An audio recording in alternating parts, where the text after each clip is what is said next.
Bonjour à toutes et à tous et bienvenue pour ce nouveau vlog sur ma chaîne. Nous sommes en septembre, c'est la rentrée et je suis pleine d'enthousiasme et de joie pour cette rentrée qui se passe très très bien, que ce soit pour mes enfants comme pour moi.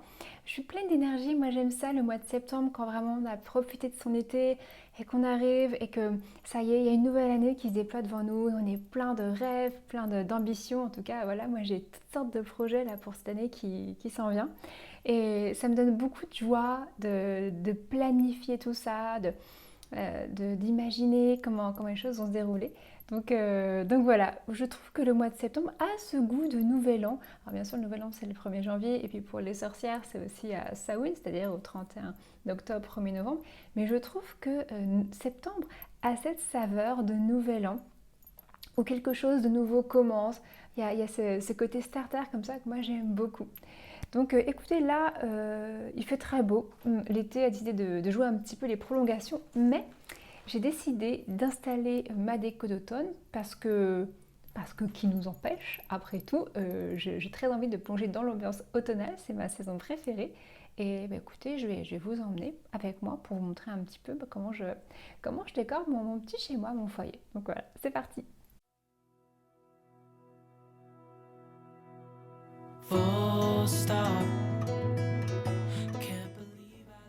Et voilà mon carton de décoration d'automne et le plaid doudou qui va bien. Vous voyez, j'ai pas tant que ça de décoration, mais ce que j'aime faire, c'est apporter des petites touches automnales. Et pour ça, je trouve qu'il n'y a rien de mieux que changer des petits détails, comme la couleur des plaids, les housses de coussin, et déjà ça donne une super ambiance automnale. Give it all up now, just to be with you somehow. Unexpected love was found. Cette année, j'ai acheté ces bougies qui sont des fausses bougies qui ont un aspect cire fondu et qui permettent de mettre des bougies dans une bibliothèque en bois sans prendre de risques. Et je trouve que l'effet est vraiment superbe. Je les ai eues chez Light for Fun. Toujours chez Light for Fun, j'ai eu cette petite guirlande de citrouille en feutre que je trouve vraiment adorable. Je vous mettrai les références en barre d'infos.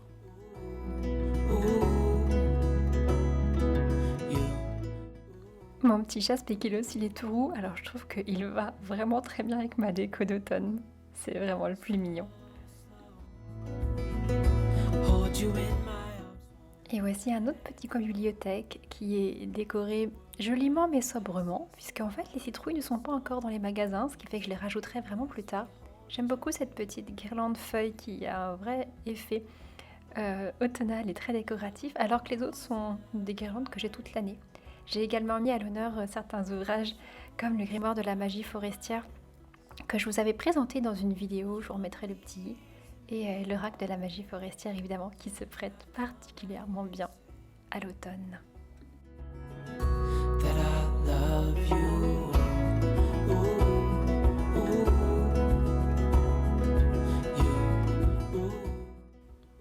Et voici la petite sorcière qui nous accompagne toute l'année et l'un de mes coins préférés de la maison, l'endroit où j'ai accroché les fleurs séchées. Là, ce petit coin cheminée / bibliothèque est très cosy. J'ai mis cette plaque que j'ai eue chez Hello Béron et cette guirlande que j'ai eue cette année chez Light for Fun qui est en feutre, que je trouve adorable. En dessous, j'ai mis quelques ouvrages à l'honneur et notamment le Talisman du loup qui est un ouvrage pour enfants mais pour grands enfants très richement illustré. Je vous le recommande chaudement.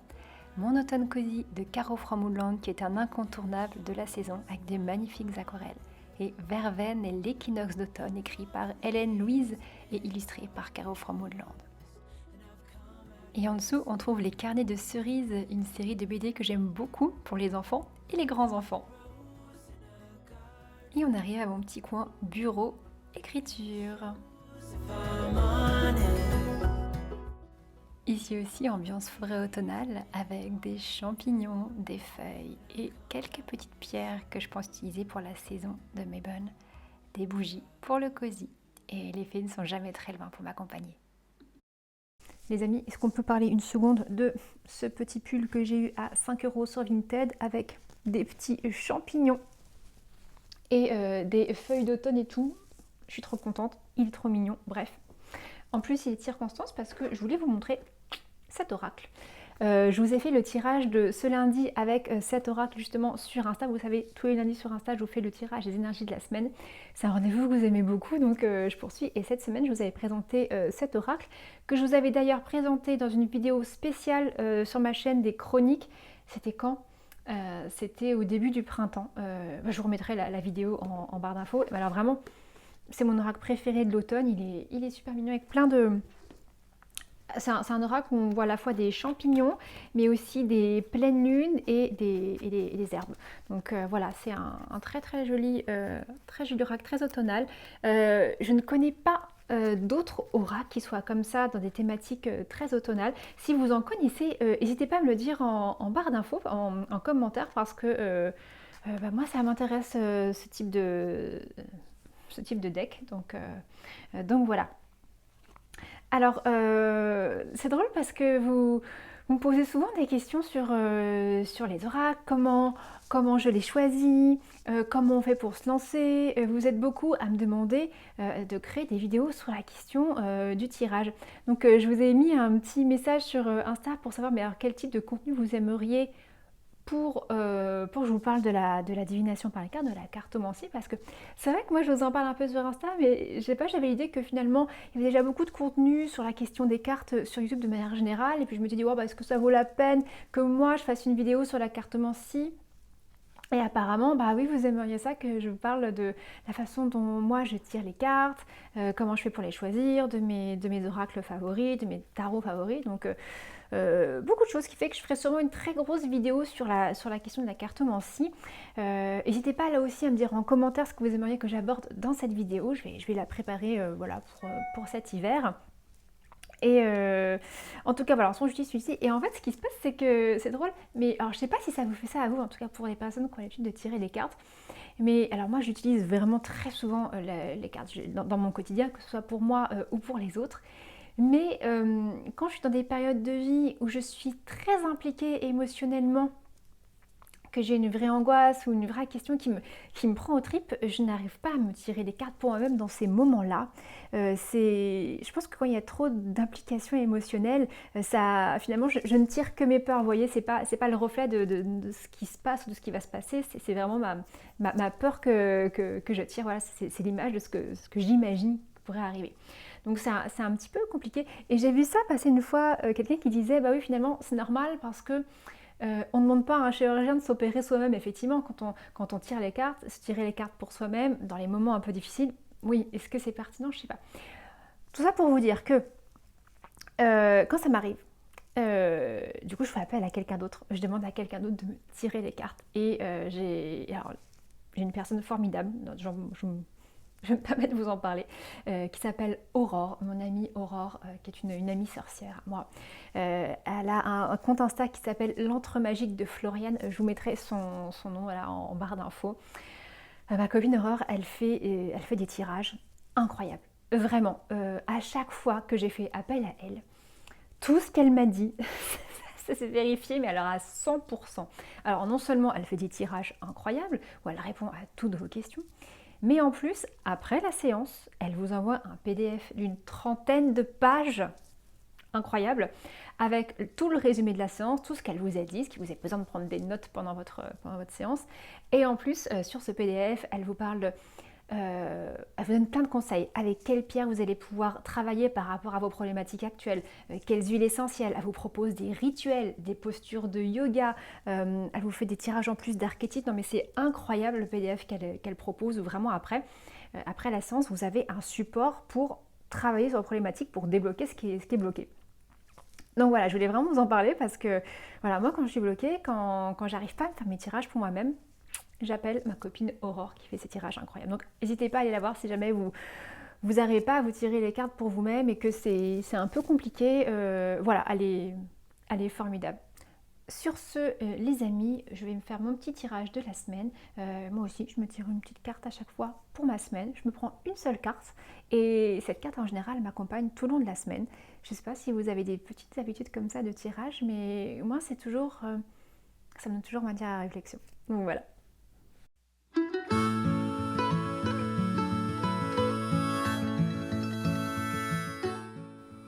Je vous emmène au jardin de Mademoiselle, un magnifique salon de thé où j'avais rendez-vous avec une très bonne amie pour un après-midi cosy.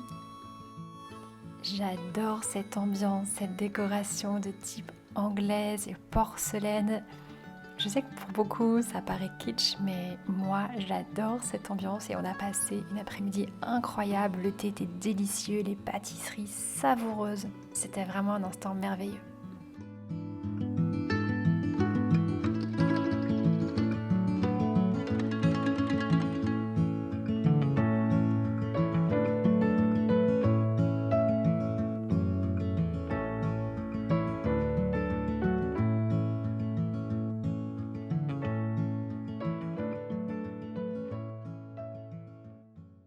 Hello, hello. Le jardin Mademoiselle, c'était vraiment merveilleux. Je vous ai montré quelques images avant. Et je ne pouvais pas repartir sans me prendre un petit souvenir. Et j'ai craqué sur... Pardon, mais cette tasse qui est tellement belle. Est-ce qu'on peut en parler de cette tasse un instant, s'il vous plaît? Elle est tellement belle et tellement automnale avec des petits renards. Donc écoutez, je suis très heureuse de mon achat. Elle va me suivre tout l'automne et aussi bien pour mes tisanes que pour mes soupes, je crois parce qu'elle a une contenance assez énorme. Donc voilà, je suis trop contente. Et aujourd'hui, j'ai commencé à disposer des petites citrouilles dans la maison. J'en vois pas encore vraiment de disponibles dans la jardinerie à côté de chez moi, donc moi j'ai sorti plutôt celles que j'avais en céramique et tout ça. Et aujourd'hui, j'ai trouvé chez Emma cette petite citrouille qui s'ouvre et dans laquelle on peut mettre tout ce qu'on veut. Donc je pense que je vais la mettre sur mon autel pour mettre mes petits cônes d'encens à l'intérieur. Mais voilà, je trouve ça très mignon. Et je sais plus combien je l'ai payé, mais elle était vraiment pas chère. Donc voilà. Bientôt c'est mes bonnes. J'ai réalisé un rituel, ça faisait très longtemps que je n'avais pas fait, j'en avais déjà fait un pour Sawin et Yule et ça faisait vraiment très longtemps que vous m'en réclamiez. Et ça y est, on en a tourné un. J'espère que peut-être que vous me regardez et que vous avez fait mon rituel. Auquel cas, de toute façon, ce vlog sera publié début octobre et c'est un rituel que j'ai conçu pour qu'il puisse faire jusqu'au 20 octobre à peu près. C'est vraiment un rituel pour ouvrir la saison de l'automne et se déposer dedans avec toutes les énergies. Et je suis vraiment très heureuse de vous le proposer. Il a un prix très peu cher, il est à 12 € sur ma boutique Etsy. Alors je sais que je me suis posé la question, voilà, un contenu payant alors que je propose que du contenu gratuit. Mais en même temps, voilà, le loyer ne se paye pas avec de l'air et ça reste vraiment un prix très abordable. Et pour tout vous dire, c'est pas avec ça que je gagne ma vie puisque si le retail était à 12 €, en réalité il y a 2 € de TVA. Donc enfin, en réalité je l'ai mis à 10 €, simplement Etsy l'a mis à 12 sur la plateforme parce qu'il y a 2 € de TVA. Plus Etsy me prend un pourcentage assez important sur ces 10 € et ensuite je dois encore les déclarer en tant qu'auto-entrepreneur. Donc il y a 25% qui va à l'URSSAF et après ça je dois encore les déclarer pour mes revenus. Donc c'est aussi imposable sur le revenu. Donc autant vous dire que sur un rituel que je vous vends 10 € qui vous apparaît 12, en fait il me reste très peu au final. Donc je ne sais pas si je pourrais maintenir ce prix-là. Je pense vraiment que si vous avez envie que je continue les rituels, je vais devoir sûrement augmenter un petit peu le prix parce que ça demande beaucoup d'investissement. Enfin, je ne sais pas si vous vous en rendez compte, mais c'est vraiment des rituels pour chaque sabbat que je filme, que nous filmons avec mon conjoint intégralement, étape par étape. C'est-à-dire que quand vous faites le rituel, finalement, vous le faites en même temps que moi. Tous les gestes sont filmés. J'ai des instructions complètes. Je vous propose toujours une méditation guidée pour vous permettre vraiment de vous mettre dans le bon état pour ensuite accomplir les gestes comme il faut. Et ça demande aussi beaucoup de montage derrière. Donc c'est un vrai travail. C'est vrai que j'ai vraiment à cœur aussi que ce type de contenu vous soit accessible quel que soit votre budget. Et en même temps, il faut que ce soit tenable pour moi. Donc voilà. Si vous me regardez, sachez que je vais très certainement devoir augmenter le prix des rituels pour que ça puisse être un petit peu plus rentable pour nous. Voilà, je suis très contente. L'automne est là, mais alors il fait encore très beau et en même temps il fait frais le matin. Donc j'ai ressorti les plaids, les tisanes, je suis très heureuse. Et écoutez, je vais vous montrer là mon nouvel hôtel pour mes bonnes. Moi j'ai l'habitude de changer mes hôtels au fur et à mesure des saisons. Alors moi j'ai un hôtel qui est dans ma chambre, en fait c'est tout simplement le dessus de ma commode, là où je range mes affaires. Et au fur et à mesure des sabbats de la roue de l'année, je vais venir changer les éléments qui sont dessus. Alors vous allez voir, je vais vous montrer mon processus, la façon dont je procède, c'est qu'à chaque fois j'enlève tout ce qu'il y avait avant, je nettoie, je purifie, donc parfois je fais une fumigation, mais là je ne pense pas la faire. La plupart du temps je nettoie avec des produits et ensuite je fais un nettoyage avec des huiles essentielles pour purifier l'espace. Et quand je sens qu'il y a besoin, je passe un petit peu de fumigation. Et à partir de là, je vais composer mon hôtel. Alors, moi, je suis le genre de personne qui ne fait pas des hôtels délirants. J'aime pas que mon hôtel soit chargé avec plein de trucs. Ça me convient pas. Ils sont plutôt minimalistes. J'aime pas trop accumuler d'objets comme ça où c'est le fouillis, donc ça reste plutôt assez aéré. C'est ma façon de faire.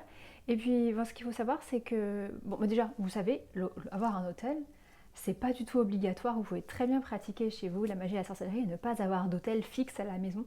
Et d'ailleurs, moi, mon hôtel, il est dans ma chambre et la plupart du temps, quand je fais des rituels, en fait, je suis pas dans ma chambre parce que c'est pas très pratique. Il y a le lit, j'ai pas suffisamment d'espace pour bouger. Donc la réalité, c'est que quand je fais des rituels, je suis dans mon salon parce que je peux vraiment pousser la table, m'installer, bouger dans le cercle de pratique, alors que tout simplement dans ma chambre, face à mon hôtel, je peux même pas tourner autour puisqu'il est contre le mur.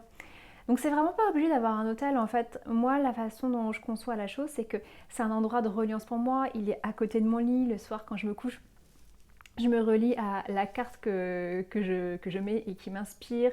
C'est un endroit aussi où je vais méditer, où je vais aussi faire des formes de prière pour les personnes disparues, enfin toutes sortes de choses. Je vais y accomplir toutes sortes d'actions. Mais c'est pas vraiment là où je vais faire mes rituels. Par contre, c'est sur mon hôtel parfois que je vais, souvent, tout le temps, que je vais venir charger des objets. Ou laisser reposer ou faire des offrandes, ce genre de choses. Mais en tout cas, c'est pas là où je vais faire le cœur de mon rituel. Donc écoutez, je vous emmène pour mon hôtel de Mebonne. C'est parti. Voici le petit espace dont je dispose et basiquement, je vais venir appliquer du produit ménager et fait avec un chiffon. Et après cette étape, je vais venir rajouter quelques gouttes d'huile essentielle cette fois-ci. Là, j'ai pris du tea tree, mais sachez que d'habitude, je prends plutôt du Ravinsara car le camphre est très purifiant.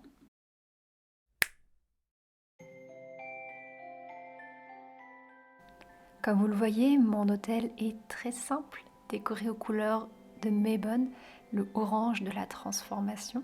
J'ai disposé une pomme, le fruit emblématique de l'abondance, et une carte qui va m'inspirer pour tout le mois avec une fée. Des bougies, ma couronne de Mebonne, mon chaudron, quelques branches et quelques petits éléments en plus, dont ma petite sorcière. En réalité, mon hôtel, mais comme toute ma maison, évolue beaucoup au fur et à mesure de la saison parce que je viens toujours ajouter toutes sortes d'éléments pris directement en nature, des morceaux de bois, des feuilles, des pommes de pin, plein de choses. J'espère que voir la simplicité de mon hôtel vous permettra de vous enlever beaucoup de pression quant au vôtre. Je ne vous l'ai pas filmé, mais pour Mebonne, j'ai organisé un repas de gratitude avec des amis où chacun des convives a pu exprimer ce pourquoi il avait de la reconnaissance pour l'année écoulée. C'est une tradition que j'aime beaucoup, qui est très touchante, très émouvante, qui permet vraiment de faire le bilan. Pour l'occasion, j'avais dressé une jolie petite table. Bonjour à toutes et à tous, nous sommes le 28 septembre et hier, enfin, sur les réseaux sociaux, je vous ai révélé le sujet de mon livre ainsi que la couverture. Donc si vous regardez ce vlog, vous connaissez peut-être déjà la nouvelle. Il s'agit d'un livre consacré au sabbat de Samhain, donc le sabbat qui correspond au 31 octobre 1er novembre, notre actuel Halloween ou la Toussaint. Et c'était un moment tellement fou de vous annoncer ce livre. Vraiment, ça faisait des mois que je tenais secret le sujet, même si ceux qui avaient farfouillé sur internet avaient pu déjà voir le titre annoncé sur certaines plateformes en ligne.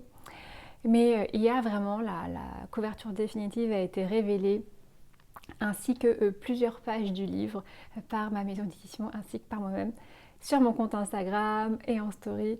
Et vraiment, je dois vous dire que, vraiment, j'ai été, j'en perds mes mots, extrêmement émue de l'enthousiasme avec lequel vous avez accueilli cette nouvelle. Vous avez été des centaines à m'envoyer des messages, à à relayer cette publication en story. D'ailleurs, j'ai pas pu relayer tout le monde, bien sûr. Enfin, c'était fou. J'ai essayé de répondre à chacun d'entre vous. Et quelques heures après cette annonce, le livre était déjà en tête des ventes sur Amazon, ce qui est un truc incroyable, mais vous êtes dingue. Merci vraiment. Vous pouvez pas imaginer à quel point mon cœur explose en fait, parce que j'ai mis tellement de cœur dans cet ouvrage. C'est un rêve d'enfant qui se réalise pour moi. Moi, j'ai toujours voulu écrire. Et en plus, là, j'écris juste sur ma passion. Donc, c'est extraordinaire. Tout ça, c'est grâce à vous. C'est grâce à la maison d'édition. C'est grâce à vous. Et à la confiance que vous me faites. Et ces précommandes, elles sont très très importantes pour moi parce que vous savez, le livre, il sort le 20 octobre officiellement en librairie. Mais le sabbat, lui, c'est le 31 octobre, donc c'est très très court, c'est très, très peu de temps avant finalement. Moi, j'avais très très peur que finalement le livre sorte trop tard, qu'il faille plutôt attendre un an. Vous le savez, à la base, le livre était prévu pour le 15 septembre, puis le 1er octobre. Et en raison de la crise du papier, la crise que subit mon éditeur, donc la restructuration de leur entreprise, je vous en ai déjà parlé beaucoup, finalement ils se sont mis à la maquette très tard et puis tout a été décalé jusqu'à ce que la date finale soit annoncée par l'imprimeur tout simplement. Les livres seront disponibles le 20 octobre. Donc vraiment je m'étais dit mais c'est pas possible, 20 octobre c'est beaucoup trop tard parce que vous le savez, au mois d'octobre, il y a toutes les publications d'automne, d'Halloween qui sont dans les librairies, mais dès le 15-20 octobre, je ne sais pas si vous avez remarqué, mais ce sont déjà les collections de Noël qui sont proposées.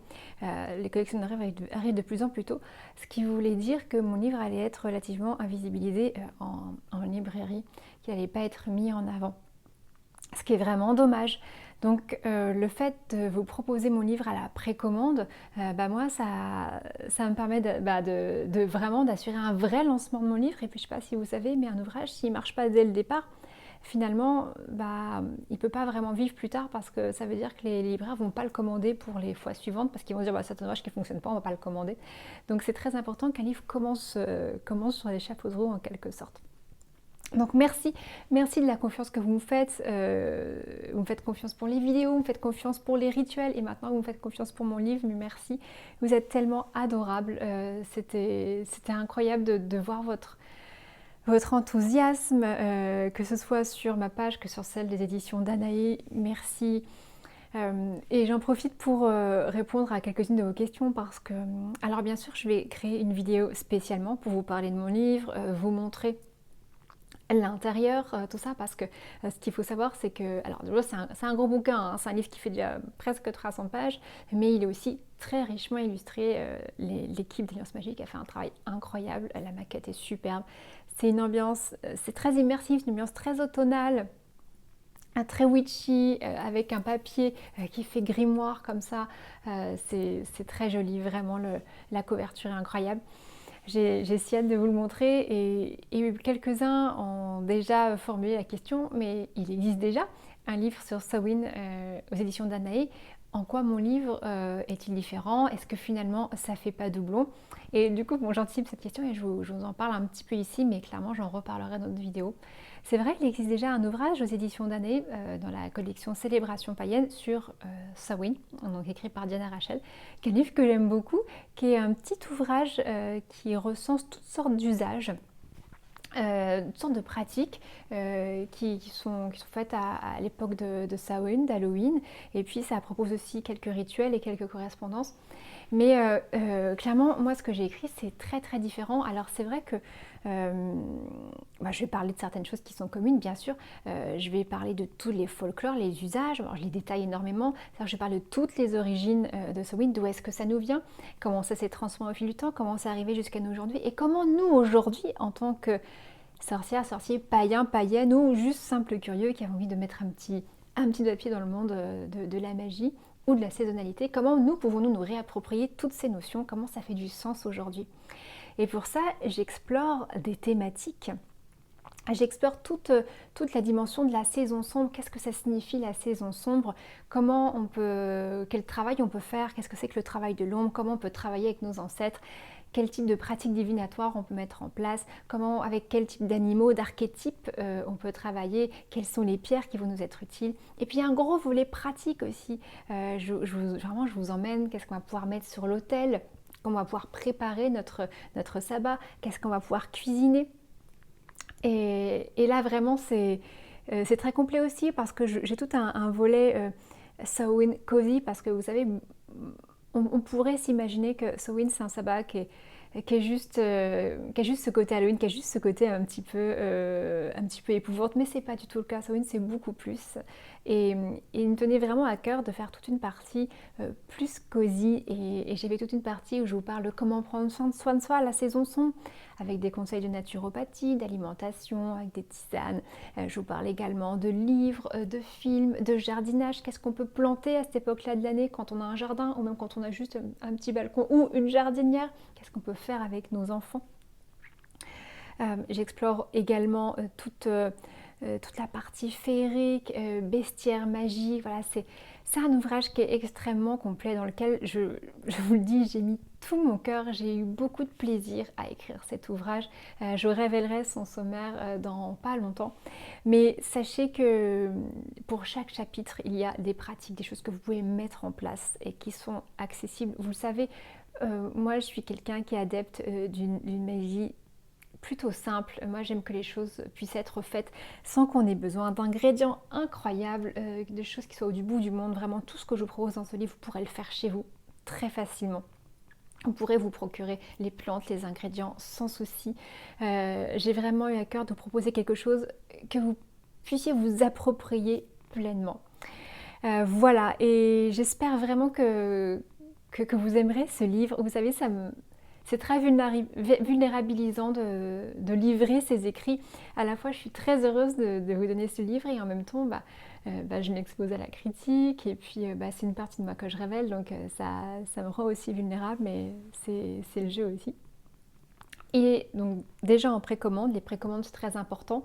Ça me permet de, comme je vous le disais juste avant, de soutenir la sortie de mon livre. Comme ça vous assure vous d'avoir votre exemplaire.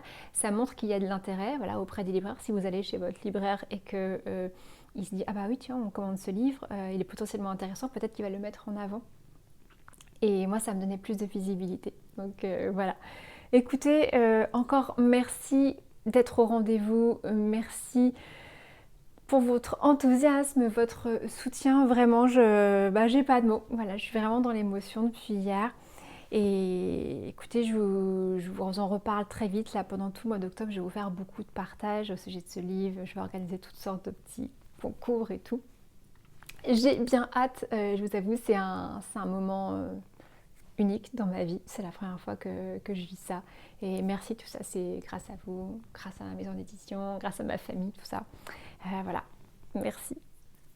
Nous sommes le 30 septembre et je vais conclure ce vlog en faisant un bilan. Vous savez, mes bonnes, c'est le moment de faire le bilan, de faire une introspection. Et ça tombe bien puisque le 30 septembre, c'est un anniversaire important. C'est l'anniversaire de ma chaîne YouTube. Ça fait 2 ans que je suis présente sur cette chaîne. 2 ans que j'ai lancé Ad Astra. Et je trouvais ça intéressant de faire un petit bilan avec vous de... Voilà, qu'est-ce qui s'est passé pendant ces 2 ans, comment moi j'ai évolué avec tout ça. Et vraiment, je suis très heureuse. Aujourd'hui, vous êtes plus de 7000 sur la chaîne à me suivre, un peu plus de 7000 abonnés. Et il y a un peu plus de 40 vidéos voilà, disponibles pour vous. Et voilà, je suis partie de zéro. La première fois que mon conjoint Loïc a posé la caméra, c'est la première fois que je faisais cet exercice. Et c'est très difficile. Ce n'est pas du tout naturel ni intuitif de parler à une caméra. C'est pas comme parler à quelqu'un, vraiment c'est très différent. Et voilà, la première fois que j'ai fait cet exercice, vraiment j'étais désespérée, je vous le dis, quand j'ai entendu ma voix, quand je me suis vue, quand j'ai vu mon image, vraiment je me suis dit mais jamais j'arriverai finalement à mettre ma première vidéo sur YouTube, parce que vous savez, quand on se regarde dans un miroir, on ne se voit pas vraiment tel que l'on est. Quand on se regarde dans un miroir, on se check, on fait des mimiques, des choses, mais on n'est pas vraiment comme on est dans la réalité. Et le fait d'être filmé et de se regarder, on se découvre vraiment tel que l'on est. La façon dont notre visage bouge quand on parle, nos mimiques, notre façon de parler, de nous exprimer, même nos tics de langage nous apparaissent. voilà, notre voix. Vous savez, quand on s'entend sur un répondeur, c'est un peu perturbant. Parfois même, on ne se reconnaît pas. On ne s'entend pas vraiment tel que l'on parle. Donc tout ça au début, ça a été très perturbant pour moi. Je pensais vraiment que tout simplement, j'arriverais pas à me lancer sur YouTube. Et puis, eh ben, c'est en forgeant qu'on devient forgeron, les amis, vous le savez. Et puis, je me suis finalement lancée et au fur et à mesure du temps, j'ai appris à apprivoiser mon image.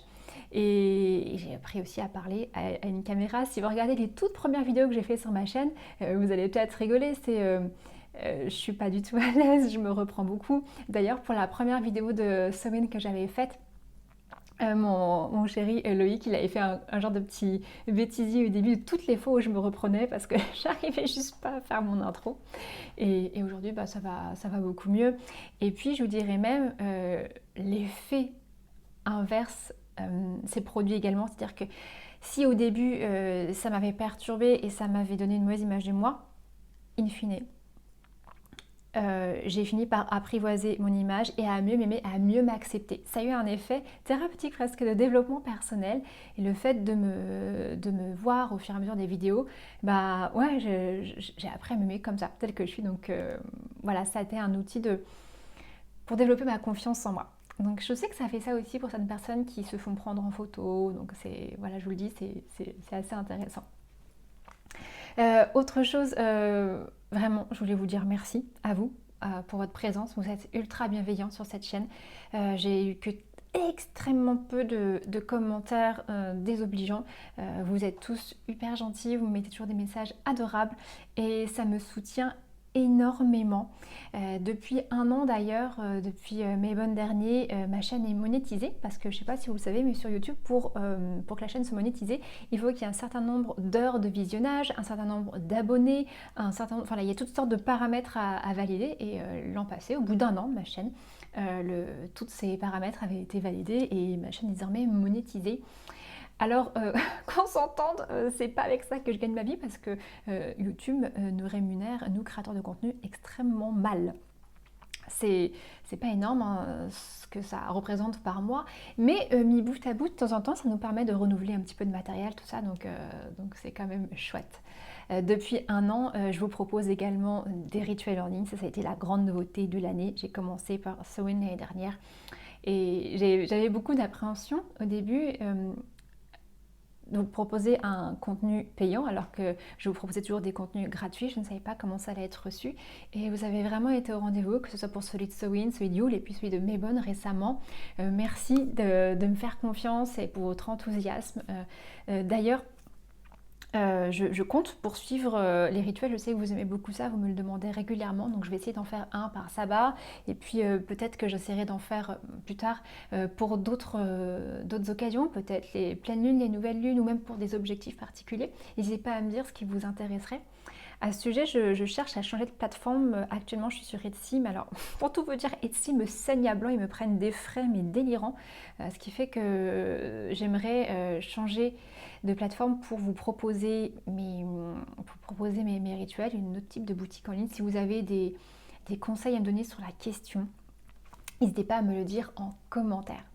Depuis un an, j'ai développé également les formats un peu plus courts, en 10 minutes, tel Abracadabra. Et puis, surtout, je me suis lancée dans les vlogs. Ça aussi, ça a été une grande aventure parce que je ne savais pas du tout si ça allait vous intéresser, que je vous raconte ma vie, quoi, tout simplement, parce que les vlogs, c'est un peu ça. Je me suis dit, mais qu'est-ce que ça va intéresser que je raconte ma vie? Et puis finalement, je sais que vous aimez beaucoup les vlogs, vous êtes beaucoup à les suivre. Et moi j'aime bien vous apporter ce petit moment de magie du quotidien parce que moi voilà, je fais vraiment partie des gens qui pensent que la magie c'est pas forcément des grands rituels et des choses très compliquées, c'est aussi la façon qu'on a d'enchanter le quotidien. Donc voilà, je suis très contente que ces vlogs vous plaisent. Depuis un an, je vous propose également des tirages tous les lundis, mais ça c'est sur Insta. Et vous êtes aussi de plus en plus nombreuses sur Insta, donc voilà, merci d'être là, vraiment, vous ne pouvez pas imaginer. Tout votre présence, vos messages, tout ça, ça me soutient énormément. Ça m'encourage à poursuivre, à tous les deux, parce que voilà, cette chaîne, vous le savez, je la fais avec mon conjoint Loïc, hein, c'est vraiment un travail d'équipe, c'est lui qui me filme, c'est lui qui me monte. Donc c'est vraiment tous les deux. Donc voilà pour ce petit bilan. Évidemment, là pour l'année qui arrive, je souhaite poursuivre ce que j'ai entamé cette année, c'est-à-dire continuer à vous faire un vlog par mois. J'espère que ce sera possible, j'aurai toujours le temps. Plus une grosse vidéo thématique également par mois. Vous savez, ça c'est vraiment le cœur de ma chaîne, hein. Les vlogs, ils viennent pas du tout remplacer les vidéos à thème que je vous propose. Depuis le début, j'ai vraiment envie, moi, de vous transmettre ma passion et mes connaissances. Donc ça va poursuivre. D'ailleurs, j'ai 1 million d'idées dans ma tête de vidéos à vous faire. Vraiment, moi, je pourrais passer ma vie à faire ça. Ça pourrait être mon travail à plein temps. Je serais vraiment ravie. J'en ai pour des centaines d'années de vidéos à vous proposer. J'ai tellement d'idées, tellement de choses à vous partager. Donc, il y a plein de belles choses qui arrivent. Donc voilà, n'hésitez pas d'ailleurs à me dire en commentaire s'il y a des sujets que vous aimeriez que j'aborde. Je suis toujours très intéressée de savoir ce qui vous intéresse en ce moment. Je note vos idées et puis bon, je fais ça sur mon temps libre, vous le savez, donc je peux pas avoir un rythme de publication qui soit ultra régulier. J'adorerais ça, vous faire une vidéo par semaine. À la base, c'est ce que j'avais pensé faire quand j'ai lancé ma chaîne. Et puis très rapidement, ça a été trop parce qu'une vidéo par semaine, c'est un rythme insoutenable quand on a une activité professionnelle à côté. Si c'était mon activité principale et que j'étais vraiment bien rémunérée par YouTube, ce serait génial. Mais là, c'était intenable, vraiment. C'était pas possible de faire ça en continuant d'avoir une vie à côté, d'avoir ma vie de famille. Donc voilà, ça sort, les vidéos sortent quand elles peuvent. Écoutez, voilà pour ce mois de septembre, voilà pour ce bilan de 2 ans sur YouTube, qui est un bilan ultra positif pour moi. Je vous dis à très bientôt, on se retrouve en octobre et j'adore le mois d'octobre, c'est mon mois d'anniversaire, donc voilà, j'aurai toujours plein de trucs à vous dire. À très bientôt!